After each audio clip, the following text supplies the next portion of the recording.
एक रिपोर्ट में यह दावा किया गया है कि 2022 में सिर्फ भारत में 19.34 लाख मौतें हुई थी।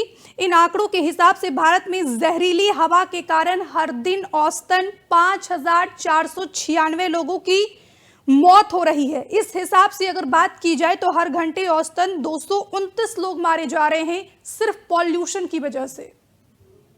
बिल्कुल, और इसमें ज्यादा संख्या गरीब परिवार के लोगों की है जिनकी आर्थिक स्थिति ठीक नहीं है। वो एयर प्यूरिफायर नहीं खरीद सकते, वो बिल्कुल। सांस से जुड़ी हुई बीमारियों का तुरंत अस्पताल में इलाज नहीं करवा सकते, तो उनके लिए दिक्कत है। तो ये पॉल्यूशन भी सबसे ज्यादा गरीब और निम्न मध्यम आय वर्ग वालों को प्रभावित करती है। इसका एक शॉर्ट टर्म मेजर और लॉन्ग टर्म मेजर दोनों को वो करे, और केवल ये स्लोगन तक ना रहे, जैसे एक पेड़ माँ के नाम।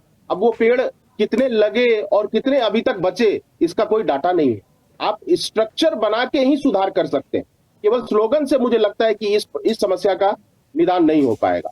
2025 के दौरान दिल्ली में एक भी दिन AQI 450 नहीं हुआ है। यह जानकारी देश की संसद में पर्यावरण मंत्री भूपेंद्र यादव ने दी है। तो एक जानकारी यहां पर हम भी आपको दे देते हैं कि AQI जब 100 होता है तो अच्छा माना जाता है, जब 200 पहुंचता है तो मध्यम माना जाता है, जब एयर क्वालिटी इंडेक्स 300 होता है तो खराब माना जाता है, और जब 400 में होता है एयर क्वालिटी इंडेक्स तो बहुत खराब श्रेणी में आता है।